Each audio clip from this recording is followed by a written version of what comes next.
அருமையான ஆண்டுடைய பிள்ளைகளே, இந்த நல்ல பரிசுத்த நாளின் காலை வேளையில் தேவ வார்த்தைகளை ஓய்வு நாள் பள்ளியின் மூலமாக கேட்க வந்திருக்கும் உங்கள் அனைவரையும் ஆண்டவராக இயேசு கிறிஸ்துவின் திருநாமத்தினாலும் சென்னை பெருநகர செவன்த் டே அட்வென்டிஸ்ட் திருச்சபை ஸ்தாபனத்தின் ஓய்வு நாள் பள்ளி மற்றும் தனிநபர் ஊழியலாகாவின் சார்பாக உங்களை வரவேற்றுக் கொள்ள ஆசிக்கிறேன். இந்த 4வது காலாண்டு, இந்த வருடத்தினுடைய கடைசி காலாண்டிலே யோவான் எழுதின சுவிசேஷ புத்தகமானது நமக்கு ஆராய்ச்சிக்காக கொடுக்கப்பட்டிருக்கிறது. காலாண்டின் தலைப்பு யோவான் எழுதின சுவிசேஷத்திலே உள்ள கருத்துக்கள் என்ற ஒரு தலைப்பு நமக்கு கொடுக்கப்பட்டிருக்கிறது.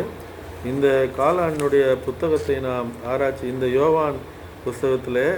யோவான் சுவிசேஷ புத்தகத்திலே இன்றைக்கு அதை விவரித்து எழுதியிருக்கிறது 2 பேர்.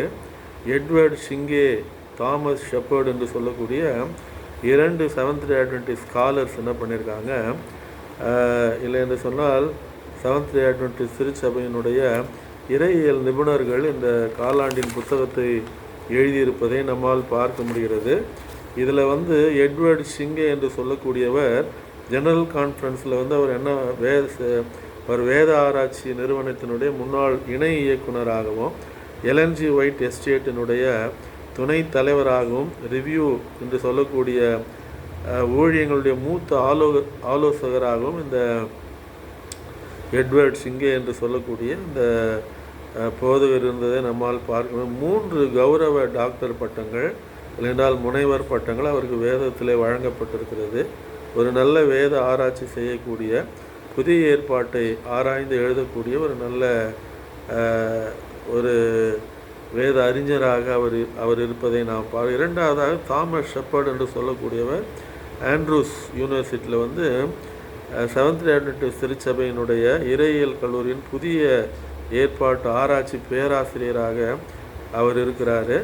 அவர் 2008ஆம் ஆண்டு முதல் அவர் அங்கே பணியாற்றி வருகிறார். அது மாத்திரமல்லாமல் அவரது மனைவி ஷெரி ஷெப்பர்டு எம்டி, அவங்க மலாவி, ஆப்பிரிக்கா, பிரேசில் ஆகிய நாடுகளில் ஊழிய பணியாளர்களாக பணியாற்றி இருக்கிறார்கள். இருவருமாக சேர்ந்து அவர்கள் 2 பிள்ளைகளும் 6 பேர குழந்தைகளும் இருக்கிறார்கள் என்று சொல்லி அவர்களை பற்றிய இந்த காலாண்டினுடைய இந்த ஆராய்ச்சியை எழுதியிருக்கிறார்களே. யோவான் என்னும் சுவிசேஷத்தில் இருக்கக்கூடிய அந்த சத்தியங்களை பற்றி ஆராய்ச்சியை நமக்கு கொடுத்திருக்கிற இந்த 2 பேர்களை பற்றி அவர்களை பற்றிய இந்த முன்னுரையை நாம் பார்த்தோம். இந்த புத்தகத்தில் நீங்கள் பார்க்கும்போது யோவான் என்னும் சுவிசேஷம் ஒரு அழகான விளக்க உரையை கொடுக்கக்கூடிய ஆண்டவராகிய இயேசு கிறிஸ்துவினுடைய ஊழியத்தை பற்றிய, இல்லையென்றால் அவரது இயல்பை பற்றிய, அவர் எப்பொழுதிலிருந்து இருக்கிறார் என்பதை ஆரம்பத்திலேயே அந்த புத்தகத்தில் நாம் வாசிக்கத்தக்கதாக அருமையான ஆண்டோடைய பிள்ளைகளை அப்படிப்பட்ட ஒரு சில காரியங்கள் மற்ற புத்தகங்களில் இல்லாத சில காரியங்கள் இந்த யோவான் என்னும் சுவிசேஷத்தில் சொல்லப்பட்டிருப்பதை நாம் பார்க்கிறோம். விசேஷமாக அதில் இந்த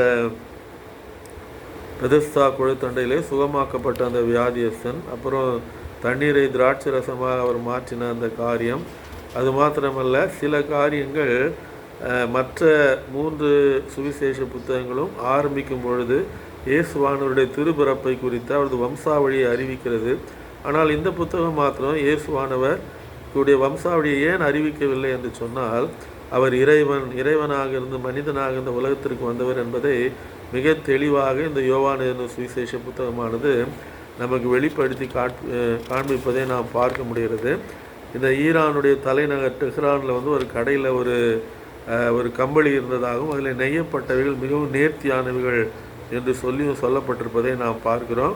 அதே போல் யோவான் என்னும் சுவிசேஷத்தை யோவான் என்ன செய்திருக்கிறார் என்று சொன்னால், மிக நேர்த்தியாக ஆண்டவராகிய இயேசு கிறிஸ்துவினுடைய வாழ்க்கை வரலாறு, அவர் செய்த ஊழியங்கள், அற்புதங்கள், அடையாளங்களை வைத்து அவர் நமக்கு எழுதியிருக்கிறார் என்று சொல்லப்பட்டிருப்பது என்று சொல்லியிருப்பதை நாம் பார்க்கிறோம். கண்களை மூடி கர்த்தரை நோக்கி ஜெபித்து இந்த பாடத்திற்குள்ளாக நாம் கடந்து செல்லலாம். முதல் பாடத்திற்குள்ளாக, மகா உன்னதங்களில் வீற்றிருந்து பூமியின் மனுபுத்தராகி எங்கள் மேல் கண்ணோக்கமாக இருக்கிற எங்கள் நல்ல ஆண்டவரே, இந்த நல்ல பரிசுத்த நாளின் காலை வேளைக்காக உமக்கு நன்றி செலுத்துகிறோம். அப்பா, நம்முடைய சமூகத்தில் ஒரு சிறு மந்தியாக நம்முடைய வார்த்தைகளை நாங்கள் தியானிக்கத்தக்கதாக நீர் எங்களுக்கு கொடுக்குற இந்த பெரிய கிருபைக்காக நன்றி செலுத்துகிறோம். அப்பா, யோவான் எழுதின இந்த சுவிசேஷ புத்தகத்தை இந்த காலாண்டு முழுவதும் நாங்கள் ஆராய்ச்சி செய்ய இருக்கிறோம். பரிசுத்தாவின் ஒத்தாசையும் வழி நடத்தும் கரமும் எங்களோடு கூட இருந்த ஆண்டவரே, இந்த புத்தகத்தினுடைய ஆழ்ந்த கருத்துக்களை விளங்கிக் கொள்ள நீர் எங்களுக்கு உதவி செய்ய வேண்டுமாய் செபிக்கிறோம். முதல் நாள் பாடத்தை, முதல் வார பாடத்தை இப்பொழுது தியானிக்க இருக்கிறோம். உடைய கிருபை எங்களோடு கூட இருந்த ஆண்டவரே, ஆழமான சத்தியங்களையும் காரியங்களையும் விளங்கிக் கொள்ள நீர் உதவி செய்தரலாம். இயேசுவின் இன்ப நாமத்திலே வேண்டுகிறோம் அன்புள்ள பிதாவே, ஆமென். அருமையான ஆண்டவருடைய பிள்ளைகளை, முதலாவது பாடமாக வழியை காட்டுகிற அடையாளங்கள் என்று சொல்லக்கூடிய ஒரு தலைப்பு நமக்கு கொடுக்கப்பட்டிருக்கிறது. வழியை காட்டுகிற அடையாளங்கள். மனப்பாட வசனம் யோவான் 20ஆம் அதிகாரம் 30ஆம் வசனம் 31ஆம் வசனம் நமக்கு மனப்பாட வசனமாக கொடுக்கப்பட்டிருக்கிறது. இந்த புத்தகத்தில் எழுதியிராத வேறு அநேக அற்புதங்களையும் இயேசு தமது சீஷருக்கு முன்பாக செய்தார். இயேசு தேவனுடைய குமாரனாகிய கிறிஸ்து என்று நீங்கள் விசுவாசிக்கும்படியாகவும் விசுவாசித்து அவருடைய நாமத்தினாலே நித்திய ஜீவனை அடையும்படியாகவும் இவைகள் எழுதப்பட்டிருக்கிறது. இதில் கொடுத்துருக்கிற அந்த அக்கௌண்ட் என்னென்ன நடந்தது அவருடைய வாழ்க்கையில், அவர் செய்த அற்புத அடையாளங்கள், உபதேசங்கள் என்ன என்பது ஒரு பகுதி தான் என்பதை போல யோவான் இந்த வசனங்களிலே அவர் எழுதுவதை பார்க்கிறோம். ஆனப்படினால அது அவர் எழுதின அவருடைய இது உலகம் கொள்ளாது என்று சொல்லி அவர் சொல்லுகிறார். மற்றொரு இடத்துல ஒரு சில காரியங்களை மாத்திரம் நமக்கு சுருக்கி யோவான் தனது சுவிசேஷ புத்தகத்தில் எழுதியிருப்பதை நம்மால் பார்க்க முடிகிறது. இந்த எதுக்காக அவர் எழுதினார் அப்படின்றத, அந்த நோக்கத்தை அவர் சொல்கிறார் யோவான், இல்லையா? எதற்காக மனப்பாடத்திலே சொல்லியிருக்கிறாரு, இயேசு தேவனுடைய குமாரனாகிய கிறிஸ்து என்று நாம் விசுவாசிக்கும்படியாகவும் விசுவாசித்து அவருடைய நாமத்தினாலே நித்திய ஜீவனை பெற்றுக்கொள்வதற்காகவும் தான் இந்த புத்தகத்தை அவர் என்ன செய்திருக்கிறார், எழுதியிருக்கிறேன் என்று சொல்லி அவர் சொல்லத்தக்கதாக. அருமையான ஆண்டோடைய பிள்ளைகளை, இங்கு சில அற்புதங்களை பற்றி நாம் இந்த வார பாடத்தில் நமக்கு கொடுக்கப்பட்டிருக்கு. வழியை காட்டுகிற அடையாளங்கள் என்று சொல்லி, அற்புதங்கள் என்று சொல்லி குறிப்பிடாமல் ஆண்டவராகிய இயேசு கிறிஸ்து தான் செய்தவைகளை அடையாளங்கள் என்று அவர் ஒரு வார்த்தையை பயன்படுத்துகிறார். அற்புதங்கள் என்று நாம் சொல்லுகிறோம். யோவானும் அற்புதம் என்று தான் எழுதுகிறார். ஆனால் இயேசுவானவர் அதை அடையாளங்கள் என்று சொல்லி அவர் என்ன செய்கிறார், அவர் அழைப்பதை நம்மால் பார்க்க முடிகிறது. அதில் முதலாவதாக இன்றைக்கு நமக்கு ஞாயிற்றுக்கிழமை பாடத்தில் கானா ஊர் கல்யாணம் என்ற ஒரு உபதலைப்பை நமக்கு கொடுக்கத்தக்கதாக, அந்த உபதலைப்பில் அருமையான ஆண்டோடைய பிள்ளைகளை விசேஷமாக இந்த கானா ஊரில் அந்த நடந்த அந்த திருமணத்தில் ஆண்டவர் செய்த முதலாவது அற்புதம் என்று சொல்லி நாம் நன்றாக அறிந்திருக்கிறோம். வேறு எந்த சுவிசேஷ புத்தகங்களும் இந்த சம்பவம் இடைபெறவில்லை, எழுதப்படவில்லை. ஆனால் இந்த சுவிசேஷ புத்தகத்தில் அவர் அன்பான சீடனாகிய யோவான் அவரோட கூட இருந்து காரியங்களை எல்லாம் பார்த்து அவர் செய்த அந்த முதலாவது அற்புதத்தை எழுதி, அது யோவான் சுவிசேஷத்தில் 2ஆம் அதிகாரத்தில் முதல் 11 வசனங்களில் அந்த அற்புதம் அடங்கியிருப்பதை நாம் நன்றாக அறிந்திருக்கிறோம். ஏன்னா ஆண்டோடைய பிள்ளைகளை அப்படி தானே, இங்கே இயேசுவானவர் தேவனுடைய குமாரன் என்பதை ஏற்றுக்கொள்ள வேண்டும். சீடர்கள் கூட இதில் முதல் அற்புதத்தில் அவங்க ரொம்ப பேர் கன்வின்ஸ் ஆகலை. அவங்க அவங்களுக்கு ஒரு சந்தேகம் இருந்தது, பயமும் இருந்தது. யூத மத தலைவர்கள் எங்கு தங்களை கொன்று விடுவார்களோ இவரோடு கூட இருந்தால் என்று பேதுருவை தவிர மற்ற எல்லாருக்கும், பேதுரு கூட கடைசி நேரத்தில் அவர் மறுதளித்து போனதை நம்ம பார்க்குறோம். முதல்ல அவர் ரொம்ப தைரியமாக இருந்தார். ஏன் அவங்களால நம்ப முடியல அப்படின்னிங்கன்னா, அந்த ஒரு அடையாளம் போதுமானதாக இல்லை அவங்களுக்கு. ஏன்னா மோசேயின் மூலமாக தேவன் வனாந்திரத்தில் எகிப்து தேசத்திலே 10 அற்புத அடையாளங்களை செய்தார் என்பதை அவர்கள் நன்றாக அறிந்திருந்தார்கள். ஆனப்படினால அவர்களுக்கு அவங்க என்ன நினைக்கிறாங்க அப்படின்னு சொன்னிங்கன்னா, இந்த அற்புதம் போதாது.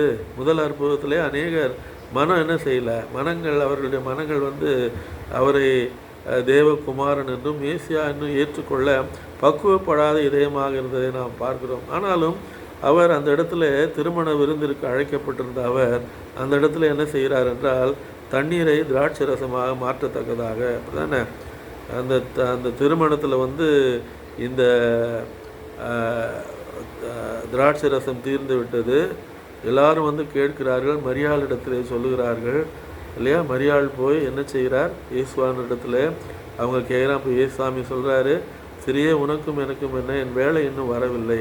அப்படி தானே அவங்க அதை ஏற்று சிறியன்னு சொன்னது அவங்க தப்பாக நினைக்கல. ஏன்னா அவங்களுக்கு நல்லா தெரியும், இயேசுசாமி புருஷ சித்தத்தினால பிறந்தவர் கிடையாது, இல்லையா?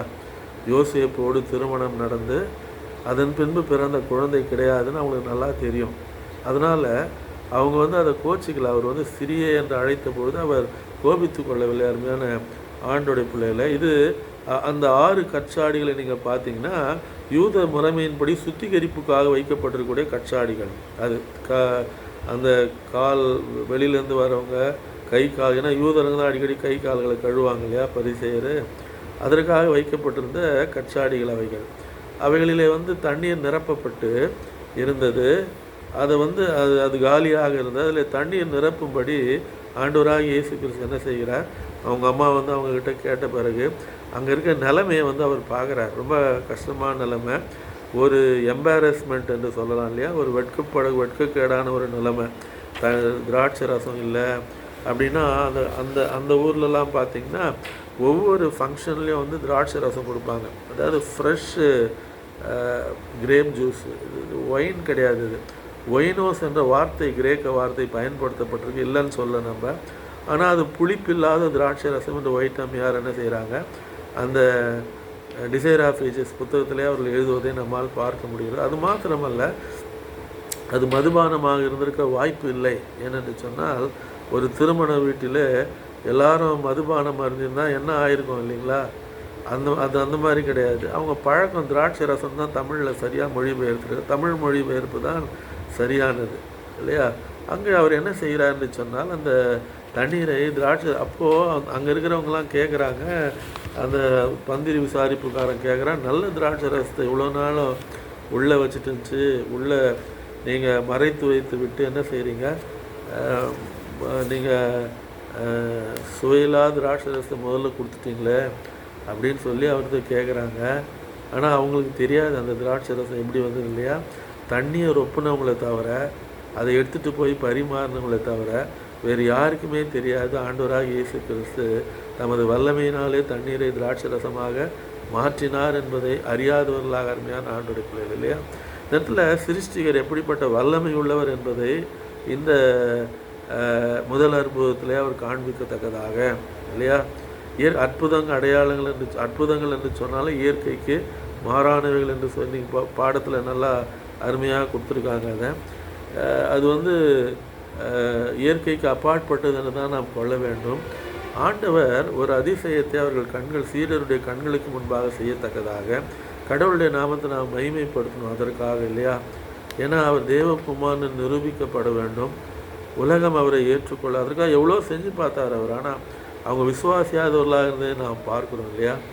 திங்கட்கிழமை பாடத்தில் நமக்கு கலிலேயாவில் 2வது அடையாளம், 2வது ஒரு திருப்பி வந்து அவர் என்ன பண்ணுறாருங்கன்னா 2வது ஒரு அற்புதத்தை செய்கிறார் கலிலேயாவில். அப்படி தானே, ராஜாவுடைய மனுஷன் ஒருவன், ராஜா என்று சொன்னால் இந்த இடத்துல யூதருக்கு ராஜாவாக இருந்தவர் யார், ஏரோதை நாம் சொல்லலாம். அந்த ராஜா அவருடைய வேலையாளர்களே ஒருவருடைய வீட்டிலே அவருடைய மகன் என்ன செய்யப்படுறான்றால் மிக ஒரு வியாதிப்பட்ட ஒரு நிலையிலே அருமையான ஆண்டோடைய பிள்ளைகளை யோவான் சுவிசேஷம் 4ஆம் அதிகாரத்திலே 46வது வசனத்திலே சொல்லப்பட்டிருப்பதை நம்மால் பார்க்க முடிகிறது. 4ஆம் அதிகாரம் 46வது வசனம் நாம் பார்க்கும் பொழுது, இங்கே பின்பு இயேசு தாம் தண்ணீரை திராட்சரசமாக்கின கலிலேயாவில் உள்ள கானா ஊருக்கு மறுபடியும் வந்து அதே ஊரில் 2வது அற்புதத்தை அவர் செய்கிறார். அதே கானா ஊர்லேயே இல்லையா. கானா ஊருக்கு அவர் வந்தார். அப்பொழுது கப்பர்நாகுமிலே ராஜாவின் மனுஷரில் ஒருவனுடைய குமாரன் வியாதியாக இருந்தான். உண்மையான ஆண்டோடைய பிள்ளைகளை இவன் விசுவாசத்தோடு ஆண்டவராகி இயேசு கிறிஸ்துவை அணுகுவதை நம்மால் பார்க்க முடிகிறது. அப்படிதானே, அவனுக்கு வந்து இப்போ வேறு நம்பிக்கை இல்லை, வேறு எந்த இடத்துலையும் மகன் சுகமாவான் என்ற நம்பிக்கை அற்றவனாக அவன் இருக்கிறான். அந்த இடத்துல ஆண்டவராக இயேசு கிறிஸ்து என்ன செய்கிறார், வந்தபொழுது அவன் அவரிடத்துல வந்து நீர் என்னுடைய குமாரன் என்ன செய்யணும், நீர் சுகமாக்க வேண்டும் இல்லையா. அப்போது விசுவாசம் இருந்ததுனால்தான் இயேசுவின் தாயாகிய மரியாளும் விசுவாசம் இருந்ததுனால தான் தண்ணீர் திராட்சை ரசம் குறைஞ்சிச்சு, ஏதாவது ஏற்பாடு பண்ணுங்கள் அந்தமாக கூட நினைக்கல இவர் தண்ணீரை திராட்சை ரசமாக மாற்றுவார்னு. ஆனால் ஒரு ரெக்வஸ்ட் மாதிரி அவர்கிட்ட வைக்கிறாங்க இல்லையா. ஆனால் ஒரு நம்பிக்கை அவங்க இருதயத்தில் எப்போவுமே, உன் இருதயத்தை ஒரு பட்டை உருவி போகும் என்று சொல்லப்பட்ட அந்த காரியம் அவங்க கர்ப்பம் தரிக்கிறதுக்கு முன்னால் காபிரியலால் சொல்லப்பட்ட அந்த வார்த்தை அந்த அம்மாவுக்கு நல்லா தெரியும். இவரால் நிச்சயமாக என்ன பண்ண முடியும், ஒரு அற்புதத்தை நிகழ்த்த முடியும் என்று தெரியும். அதே போல் இந்த மனிதன், ராஜாவுடைய மனிதன், அவன் மகன் வியாதிப்பட்டு மரணத்திற்கு ஏதுவான ஒரு சூழ்நிலையில் தனது வீட்டிலே அந்த மகன் படுத்திருக்கத்தக்கதாக, இல்லையா?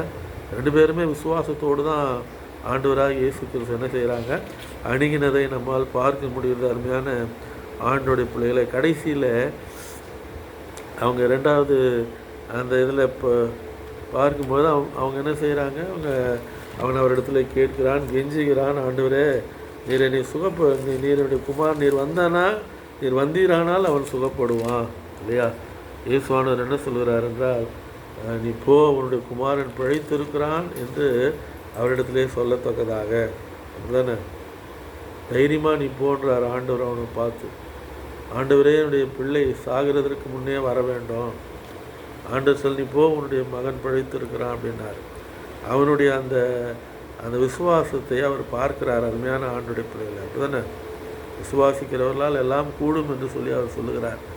அவன் போகையில் அவன் அடுத்த நாள் தான் போகிறான். புஸ்தகத்தில் பார்க்கும்போது அடுத்த நாள் தான் அவன் போகிறான். அங்கேயே இருக்கிறான். அவன் போய் கேட்கும்போது வேலைக்காரர் சொல்கிறான், உங்கள் மகன் சுகமாயிட்டான். எத்தனை மணிக்கு சுகமானா அப்படின்னு கேட்குறாங்க. நேற்றைய தினம் இத்தனை மணிக்கு அவன் சுகமானான்னு சொல்லும்போது அவன் யோசிச்சுட்டான். அந்த நேரத்தில் தான் ஏசாமி சொன்ன நேரம், இல்லையா? சரியாக அந்த நேரத்தில் தன்னுடைய குமாரன் என்ன செய்திருக்கான், சுகப்படுத்தப்பட்டிருக்க. எவ்வளோ ஒரு அற்புதமான ஒரு காரியத்தை ஆண்டவராகிய இயேசு, எனக்கு அருமையான இது கலிலேயாவிலே செய்யப்பட்ட 2வது அற்புதம், இல்லை என்றால் அடையாளம். இயேசுவானது அடையாளங்கள் என்றவர் சொல்வதாக நாம் இந்த வார பாடத்திலே நமக்கு சொல்லப்பட்டிருக்கிறது. அற்புதமாக அவர் அந்த காரியத்தை என்ன செய்தார், அவர் சுகமாக்கத்தக்கதாக.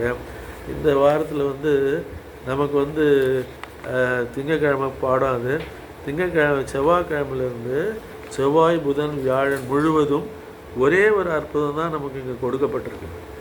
முதல்ல தண்ணீரை திராட்சரசமாக அவர் மாற்றின அந்த அற்புதம். 2வதாக ராஜாவுடைய வேலைக்காரனுடைய மகன் சுகமாக்கப்பட்ட அந்த அற்புதம். 3வதாக பெதஸ்தா குளத்தண்டையில் சுகமாக்கப்பட்ட அந்த திமிர்வாதக்காரனுடைய அந்த சுகப்படுதல். இந்த 3 அற்புதங்கள் தான் இன்றைக்கு நமக்கு இந்த பாடத்தில், அருமையான ஆண்டோடைய பிள்ளையில் 1வது பாடத்தில் விசேஷமாக வழியை காட்டுகிற அடையாளங்கள் என்று சொல்லக்கூடிய அந்த தலைப்பில் நமக்கு கொடுக்கப்பட்டிருப்பதை நம்மால் பார்க்க முடியுது. இதில் 3வது, உங்களுக்கு நல்லா தெரியும் இல்லைங்களா, ஒரு ஓய்வு நாள் ஏசாமி ஓய்வு நாள் தோறும் எங்கே போனார், ஜெபாலயத்திலே பிரவேசித்தார். தமது வழக்கத்தின்படியே ஓய்வு நாளிலே அதெல்லாம் அவர் செஞ்சுட்டு என்ன பண்ணுறாரு, மதியானத்துக்கு மேலே இந்த பெதஸ்தா என்று சொல்லக்கூடிய குளத்தண்டையிலே அவர் என்ன செய்கிறாரு, அவர் செல்வதை நாம் பார்க்குறோம். அப்படி தானே? அது ஓய்வு நாள் மதியானமாக இருந்திருக்க வேண்டும். சுகப்படுத்துதலின் ஒரு ஊழியத்தை செய்யத்தக்கதாக, மினிஸ்ட்ரி ஆஃப் ஹீலிங் என்று சொல்லி நாம் சொல்லலாம். ஒரு சுகத்தை அந்த மனிதனுக்கு கொடுப்பதற்காக ஏதோ ஒரு இடத்துல ஒரு மனிதனுடைய இதயம் இயங்கி கொண்டிருக்கிறது. ஏறக்குறைய 38 ஆண்டுகளாக வியாதியாக இருந்த ஒரு மனுஷன் என்று சொல்லப்பட்டிருப்பதை நான் பாருன்னா 5ஆம் வசனம் சொல்லுகிறது. 38 வருஷம் வியாதி கொண்டிருந்த ஒரு மனுஷன் அங்கே இருந்தான். படுத்திருந்த அவனை இயேசு கண்டு என்று சொல்லப்பட்டிருப்பதை பாரு. அது ஒரு ஓய்வு நாள் மதியானம். எனக்கு அருமையான ஆண்டோடைய பிள்ளைகளை, அப்படிதானே? ஓய்வு நாளில் சுகமாகனா யாருக்கு பிடிக்காது? யூதர்களுக்கு பிடிக்காது. ஆனால் ஓய்வு நாளை தேவன் என்ன சொல்லுகிறார், ஏசாயா 58 மனமகிழ்ச்சி நாள், மகிமையான நாள் என்று அவர் சொல்லத்தக்கதாக, ஒரு பரிசுத்த நாளிலே ஒரு மனிதன் வியாதியாக இருப்பது ஆண்டவருக்கு பிடிக்காது என்று சொல்லி நாம் நன்றாக அறிந்திருக்கோம். அப்படி தானே? யூதர்கள் அவர்களுக்குள்ளாக சில சட்டத்திட்டங்களை ஏற்படுத்தி கொள்ளத்தக்கதாக ஓய்வு நாளில் படுக்கை எடுத்துக்கொண்டு நடக்கக்கூடாதுன்றது அவங்க கட்டுப்பாடு.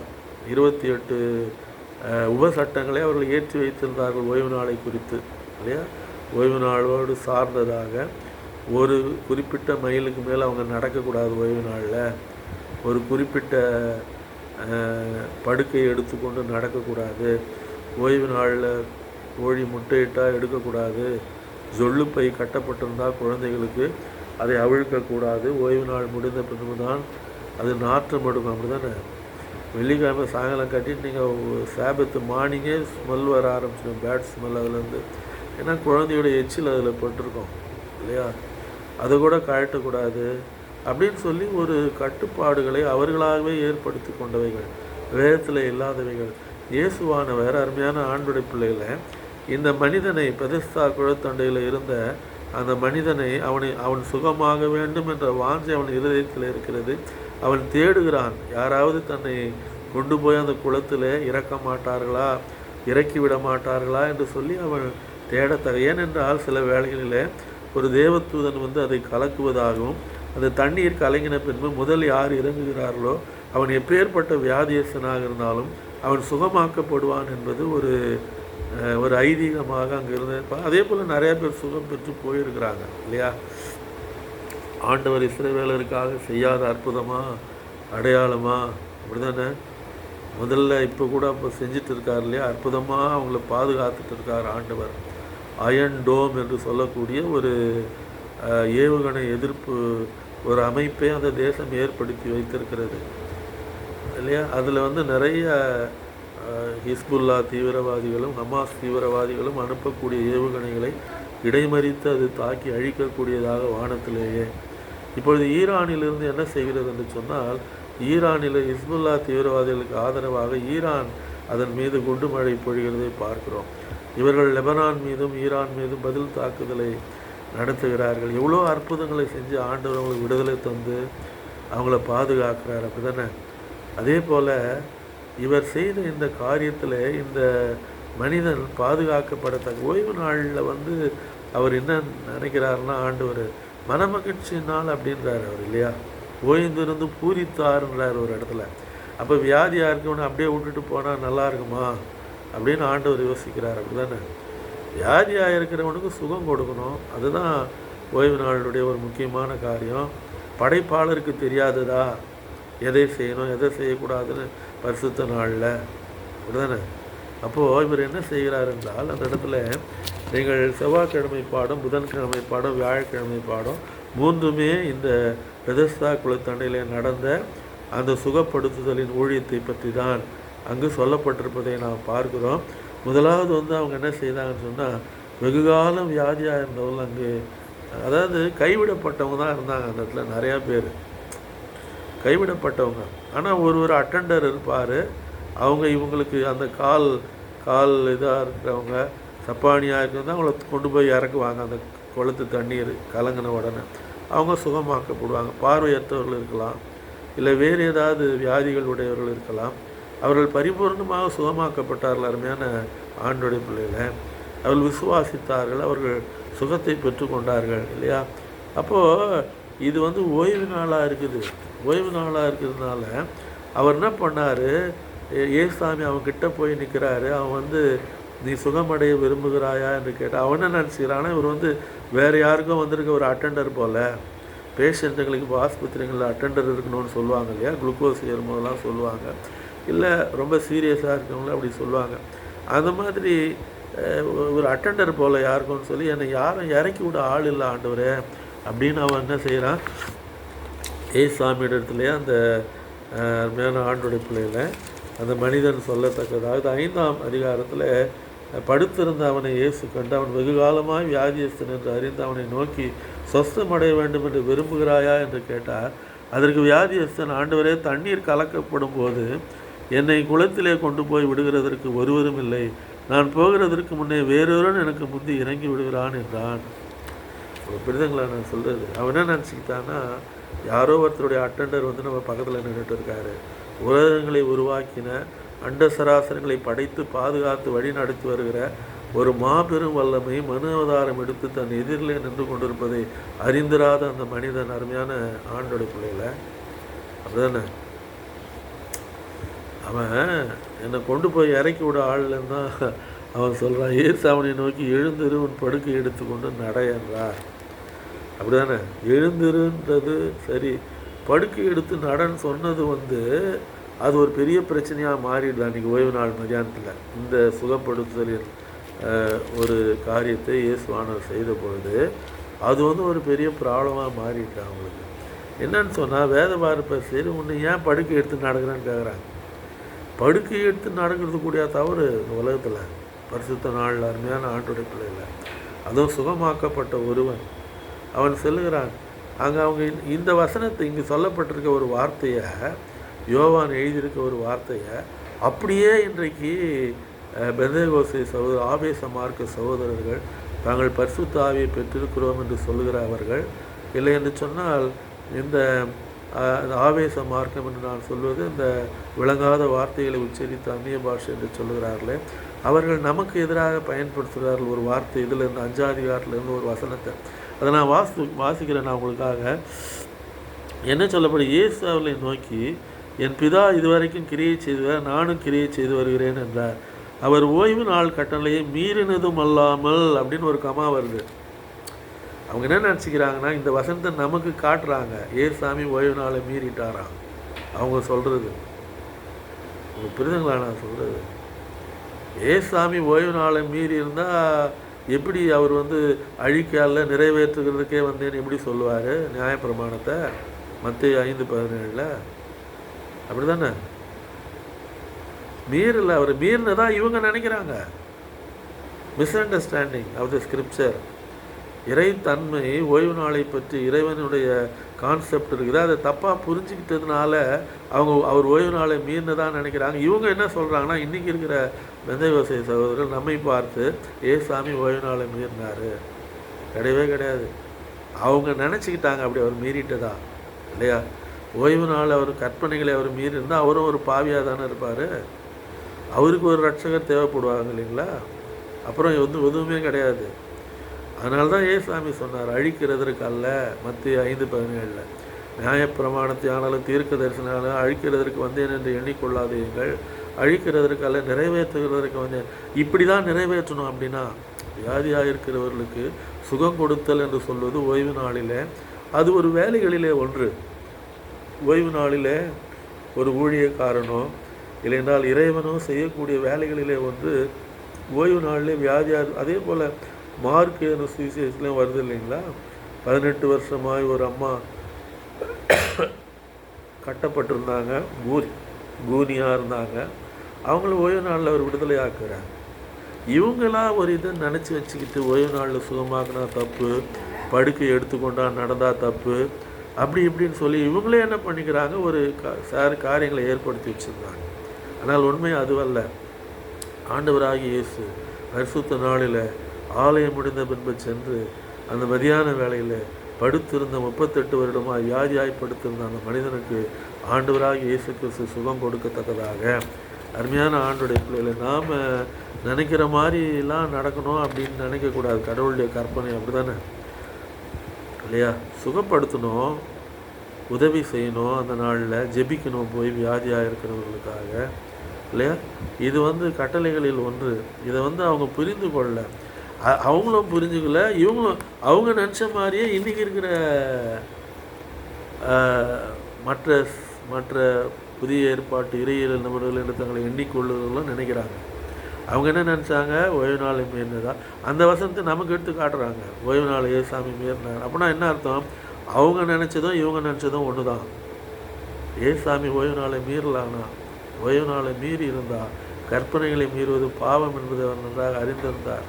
அந்த நாளில் மனமகிழ்ச்சியின் நாளாகவும் மகிமையின் நாளாகவும் அதை மாற்றி கொடுத்தார். எனக்கு அருமையான ஆண்டுடைய பிள்ளைகளை, துயரப்படுகிறவர்களுக்கு ஆறுதலை கொடுக்கிறவராக பரிசுத்த நாளில் அவர் ஆனால் சர்ச்சை அட்டன் பண்ணது ரெகுலராக அட்டன் பண்ணார்னு லூக்கா 4:16 வாசிக்கிறோம்.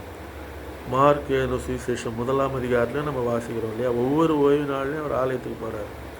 இது ஆஃப்டர்நூன் நடந்த ஒரு சுகப்படுத்துதலின் ஊழியமாக இருக்க வேண்டும். அருமையான ஆண்டோடு பிராணம் பண்ணால் ஆண்டவர் மீறல, அவர் அழிக்க அல்ல நிறைவேற்றுவதற்கே வந்தேன் என்றார். தவறாக புரிந்து கொண்டால் இன்றைக்கும் நம்மை தவறாக புரிந்து கொண்டு அந்த வசனத்தை தவறாக எடுத்து பயன்படுத்துவதை பார்க்கிறோம். அதை சரிப்படுத்த நாம் ஆயத்தமுள்ளவர்களாக இருக்க வேண்டும். பிரார்த்தனை செய்வோம். மகா உன்னதங்களில் வீற்றிருந்து பூமியின் மனுபுத்தராகிய எங்கள் மேல் கண்ணோக்கமாக இருக்கிற எங்கள் நல்ல ஆண்டவரே, இந்த நல்ல பரிசுத்த நாளின் மத்தியான வேளையில் சுவாமியுடைய சமூகத்தில் நாங்கள் ஆண்டவரே இந்த பாடங்களை நாங்கள் தியானித்து முடிக்க நீர் செய்த கிருபைக்காக நன்றி செலுத்துகிறோம். தொடர்ந்து உடைய கரம் இருந்த ஆண்டவரே, நாங்கள் கேட்ட வார்த்தைகளின்படியே நாங்களும் தவறாக உம்மை புரிந்து கொள்ளாமல் யூதர்கள் புரிந்து கொண்டது போல, மற்ற திருச்சபையார் புரிந்து கொண்டது போல தவறாக புரிந்து கொள்ளாமல் எங்கள் தேவன் அழிக்க அல்ல நிறைவேற்ற வந்தீர் தேவ கற்பனைகள் என்பதை விளங்கி கொள்ள எங்களுக்கு ஒத்தாசை செய்ய வேண்டுமாக ஜெபிக்கிறோம். ஆசீர்வாதத்தை தாரும் உடைய தூய கருத்திலே நாங்கள் ஒப்புக் கொடுக்கிறோம்.